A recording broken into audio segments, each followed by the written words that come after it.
because the mindset is getting a 3 and out there, and they don't get it done. They give up the scramble and a pickup for a first down. Back to the ground. This time it's high. And he's going to bull his way forward to the 48. He'll get a nice chunk there on the first down run, and it's 2nd and 4. And that looked like some pretty easy yardage there right up the gut. And he's a guy that has some height to him. So when you don't have to drop a shoulder or create or get through contact or trash, makes it a lot easier to stay upright, see the field, and make a run as we just saw there. They run it again with Hyde. Bulldozes past him. And taking it across midfield and inside the 45. It's a 10-yard pickup, and it moves the chains. And that's a good sign right there as we start the third quarter. Because in the first half, not much space to run the football. And as we go into the half, we often think to ourselves, all right, what's the adjustment? What do they have to do? You know what a lot of the adjustments are? No adjustments. You know the game plan, been working on it all week. Maybe a little tweak here or there, a little bit better blocking, and now you're establishing the running game. And that's exactly what you want on a first down run. Pick up 5 yards, bring up 2nd and 5. The defensive line, though, they've got to figure out a way to out-leverage the guys up front because the offensive line is winning at the point of attack. 2nd down to the offense needing 5 yards. And on the outside, they're playing press coverage. Now they'll throw with Kaepernick. Out to the flat. That's complete to his running back. And he's going to get this inside the 30. It's a gain of 11 yards that time, and it produces a new set of downs. I think the best offenses love to get the ball to their running backs in open space because they have the ability to make people miss, and they also have the ability to run over people. And if you do that throughout the game, after a while, they might just run through some of those tackles and go a long way. Well, we saw him shed a nice tackle on that play. Give him 6 on the play, and it'll make it a 2nd down. And the D-line pinching together must be expecting the run. On 2nd down, here's Kaepernick. And Selleck here, left side. And he'll go down here at the 12-yard line. It's a 7-yard gain there, and it's good enough to move the chains. And there's a completion to the tight end. And look at the size of these players nowadays. At that spot, 6'4", 6'5", and up. A lot of guys used to be basketball players. Somehow came back to football. That's really good for the game of football. You get better athleticism, great hand-eye coordination, guys who know how to control their bodies when they run their routes. To throw, Kaepernick, escaping the pressure right. It's a good gain of 11, sets him up 1st and goal. Now that looked like the Colin Kaepernick we got to know early in his career. Able to scramble and pick up a first down. We haven't seen as much of that in recent time. Yeah, you know he's got the size to do it. Out of high school, 6'5", 170, but now 230, and we see what he can do with that frame. And I heard people didn't want to step in as a hitter against him because he was a pretty darn good pitcher in high school, too. 92-mile-per-hour fastball in high school. Back now in Miami. It's been a very hotly contested game to this point. Just a field goal separating these two teams as we get set for the 4th quarter. And a really long drive here, and it goes on and on. They come out with 1 back and 3 tight ends. They'll run for it with Hyde. Oh, come on. Across the goal line, into the end zone, touchdown 49ers. Carlos Hyde, his 2nd touchdown of the afternoon. And the 49ers have moved out in front here in the 4th quarter.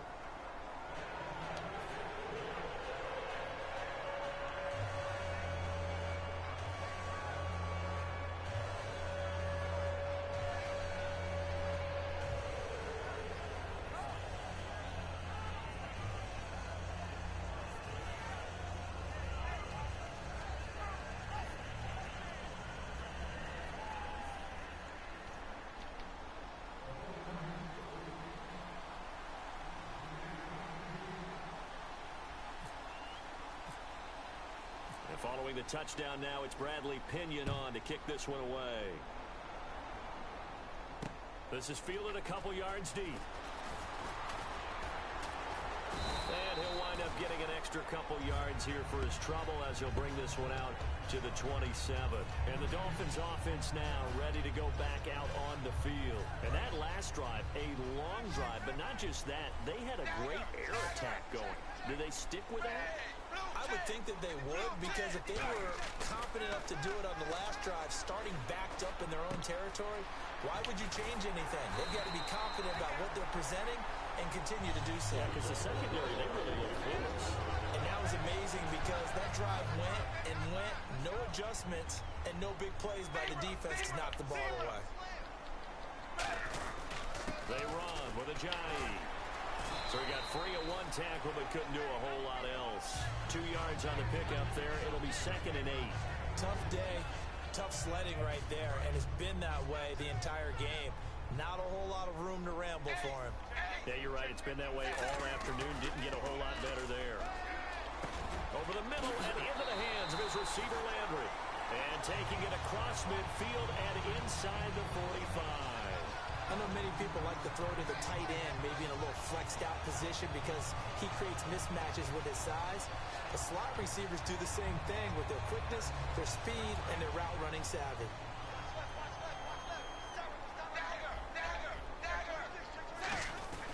Now it's Ajayi. And running room scarce here. He's going to be stopped in his tracks at the line of scrimmage. No gain on the play there. It'll be 2nd down. So they're still at the original line of scrimmage here. 2nd down and 10.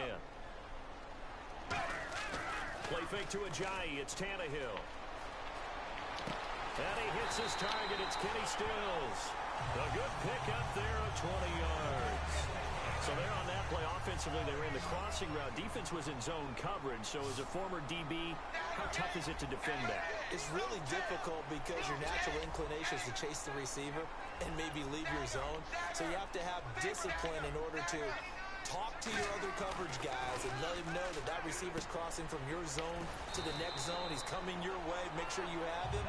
And then when the ball is actually thrown, secure the tackle. When they're moving on crossing routes, if you miss a tackle, it usually results in a big play. On 2nd down, here's Tannehill. That's going to be caught at the 10-yard line.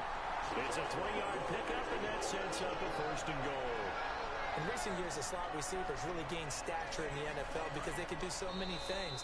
Yes, they can line up wide like your normal wide receiver, but to have that kind of courage and toughness to run routes in the middle of the field and become dependable targets for their quarterbacks and move the sticks, those guys are worth their weight in gold. Tannehill on 1st down.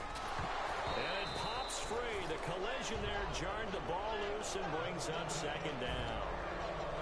Down here in the red zone, you know your tight end's going to be a favorite target. Couldn't hang on. And sometimes they just have to get out of their own head because they understand how tight windows are there and how many bodies are there. Oh, good pick. Crusher there as it's intercepted. Picked off by the all-pro Navarro Bowman. And he is all the way up past the 25.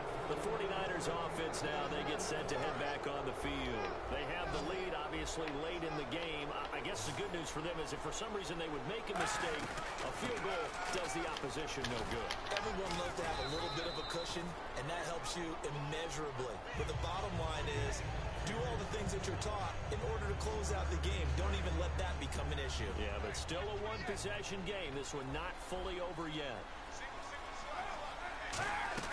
Kaepernick looking to throw. He's going to leave this for his running back. It's complete. And all the ball's out. High fumbled it. This is picked up by the Dolphins. So now here come the Dolphins. And the interception thrown in the red zone last time. We'll see if they can rebound. I just have to think the last thing he said as they went back out there was, don't do that again. What do you think that? I think that not only did he say that, but he also told him, let's put it in the end zone that it's supposed to be in, all right? The end zone we're trying to score. I know we're being a little bit facetious here, but the bottom line is take care of the football, and everything else should flow from there. Good lesson. Never ask the play-by-play guy a question. Hey, you're my partner. I know you're right there with me. And there they went crossing route against the zone defense. What do you think of that? Takes real coordination between the passer and the receiver because you've got to read those zones and where the open. Now hold everything here. We're going to get a timeout by the offense. It's just their first. They've got 2 more to use here in the final stages. Second down now after the pass completion. Back to throw. And, oh, a crusher there as it's intercepted. Picked off by the all-pro, Navarro Bowman. And not much on the return there. He'll take it only up to the 9-yard line. San Francisco gets set to go here. 2 timeouts remaining defensively, but that shouldn't make much difference right here. It really shouldn't, but a lot of coaches look at it similar to baseball with the intentional walk. Always bringing in other sports. Always, hey, listen, think about the intentional walk, right? What if one gets past the catcher? What if he uncorks a wild one and now you still have an opportunity? That's why they like to use them all the way through. Outside handoff to the right side. If you're a running back, you love getting the ball early so you have vision to see what's happening in front of you. Right tackle likes that call. Big play for him, but don't forget about the